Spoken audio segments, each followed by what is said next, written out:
নমস্কার সবাইকে, আমার চ্যানেলের নতুন একটা ভিডিওতে তোমাদের সবাইকে স্বাগত। সো আজকের ভিডিওটা বেসিক্যালি হতে চলেছে শিলিগুড়ি ট্যুর, দার্জিলিংয়ের একদিনের ট্যুর।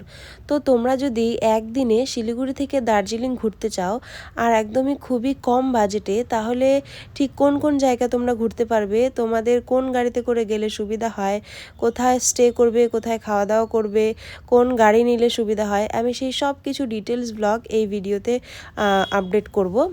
মানে যাই হোক, অনেকদিন পরে ব্লগ করছি তো তাই জন্য আমি গুলিয়ে যাচ্ছি। যাই হোক, তো ডিটেলস আপডেট তোমরা এই ভিডিওতে পেয়ে যাবে, ভিডিওটা দেখতে থাকো। আমি টোটালি 3টা স্পট ঘুরে দেখাবো তোমাদেরকে, আর ঠিক আমাদের কতটা খরচা পড়েছিল কি কি না আমি সব এই ভিডিওতে তোমাদের সঙ্গে শেয়ার করব। তো পুরো এটাকে চিনে রাখবেন আপনারা।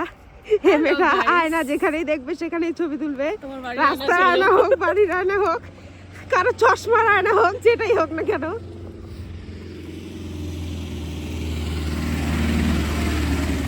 এই যে এখানে আমাদের বাস 10 মিনিটের জন্য থামছে, বলছে 10 মিনিটের মধ্যে যা যা করার করে নাও, সেটা আপনারা বোঝে নিন। এই যে এখানে এই শিব ঠাকুরটা আছে, কি সুন্দর ধ্যানে বসছে। ওই যে আমাদের বাস দাঁড়িয়ে আছে। চলুন পুরো ভিডিওটা দেখতে থাকবেন। আমরা জংশন থেকে বাস ধরেছিলাম। জংশন থেকে জংশনের যে বাস স্ট্যান্ড আছে সেখানে গিয়ে যে কাউকে বলবে যে দার্জিলিংয়ের বাস কোথা থেকে ছাড়ে, তাহলে তোমাদেরকে টিকিট কাউন্টার দেখিয়ে দেবে। জংশন থেকে 105 টাকা করে নেয় পার হেড বাস ভাড়া। সেখান থেকে বাসে উঠে আমরা একদম প্রপার দার্জিলিংয়ে নেমে যাই, যেখানে দার্জিলিংয়ের সব ট্যুরিস্ট কারগুলো দাঁড়িয়ে থাকে। সেখানে নেমে আমরা সবার প্রথম ব্রেকফাস্ট করে নিই। ব্রেকফাস্ট যেহেতু পাহাড়ে গেছি, তার মানে মোমো, ওয়াই এগুলোই তো হবে, তো আমাদের ব্রেকফাস্টও তাই ছিল। তো মোমো ওয়াই খেয়ে তারপর আমরা গাড়ি ভাড়া করে বেরিয়ে যাই ঘোরার উদ্দেশ্যে।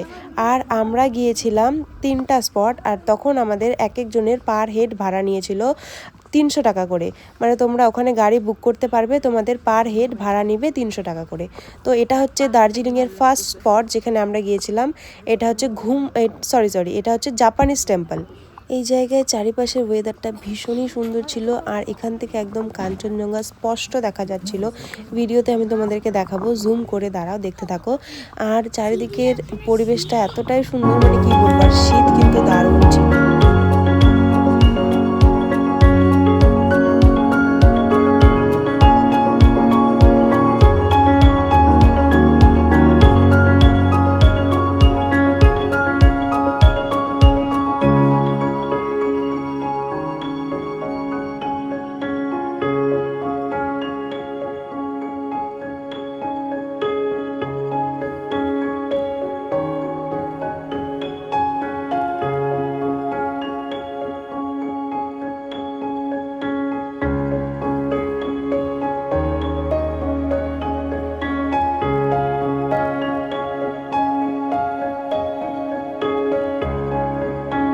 জুতা খুলতে হবে, তারপর আমাদের তো জুতা খুলতে কতক্ষণ লাগলো। চলো, এত দূর আসছি যখন, ভেতরটা তো মিস করা যায় না। কি ঠান্ডা, বরফ, মানে মনে হচ্ছে সত্যি সত্যি ঠান্ডায় জমে যাচ্ছে, এরকম অবস্থা।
তারপর আমরা চলে যাই আমাদের সেকেন্ড ডেস্টিনেশন, মানে হচ্ছে এটা ছিল বাতাসি লোপে।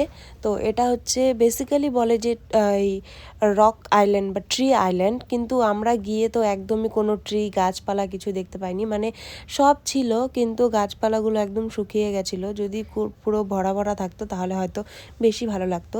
তো এখানে গিয়ে তোমরা এই যে নেপালিদের যে আউটফিট আছে সেগুলো পরে, মানে ওদের যে ট্র্যাডিশনাল ড্রেস থাকে সেগুলো পরে ফটো তুলতে পারবে। পার ড্রেসে ওরা নেয় 50 টাকা করে ভাড়া। আর দেখো আমি তোমাদেরকে টয় ট্রেন দেখিয়ে দিলাম। তো এই টয় ট্রেন দেখানোর জন্য ভিডিওতে একটা লাইক তো বানতা হ্যাঁ না? তো একটা লাইক করে দাও। আর যদি তোমরা আমার চ্যানেলে নতুন থাকো তাহলে আমার চ্যানেলটাকে সাবস্ক্রাইব করে দেবে। আমি বিগত বহুদিন পর আবার ভিডিও দেওয়া স্টার্ট করলাম, তো এখন চেষ্টা করবো আমি রেগুলারই ভিডিও দেওয়ার। তো এইটা হচ্ছে আমাদের আবার থার্ড ডেস্টিনেশন। এই দোকানটাতে দেখো তোমরা কি কিউট কিউট জিনিস। আমার তো সবার ফার্স্টে গিয়ে চোখে পড়লো এই যে ক্লিপগুলোর দিকে। এগুলো নাকি নেপালি মেয়েরা একদম হাতে বানায়, খুবই সুন্দর হাতের কাজ, আর দামও খুব কম ছিল। এখান থেকে কিন্তু আমি একটা আয়না নিয়েছিলাম। তো চলো তোমাদেরকে আমি থার্ড ডেস্টিনেশনটা ঘুরে দেখাই। তার সঙ্গে তোমাদের সঙ্গে আমি একটা স্পেশালি অ্যানাউন্সমেন্ট করতে চাই। যারা এই ভিডিওটা দেখছো তারা জানবে এটা হচ্ছে আমার মা বাবা ভাই বোনু, মানে আমার ফ্যামিলির সঙ্গে আমার বিয়ের আগে লাস্ট ট্রিপ। কি এক্সাইটেড তো বিয়ের ব্লগ দেখার জন্য? তাহলে চ্যানেলটাকে সাবস্ক্রাইব করো তাড়াতাড়ি। আর চলো এই জায়গাটার, এই জায়গাটার নাম বলতেই তো ভুলে গেছি। এই জায়গাটার নাম হলো কি ছিল, রক আইল্যান্ড। মানে এই জায়গাটার নাম যে রক আইল্যান্ড কেন রাখলো সেটা তো আমি বুঝতেই পারলাম না। এখানে একটু ঝর্ণা ছিল আর এরকম পাহাড় ছিল। এই যে চারিদিকটা তোমরা দেখতেই পাচ্ছ, এরকমই ছিল চারিদিকটা, কিন্তু ঝর্ণা ভীষণ সুন্দর লাগছিল ঝর্ণাগুলো দেখতে। চলো ভিডিওটা এনজয় করো।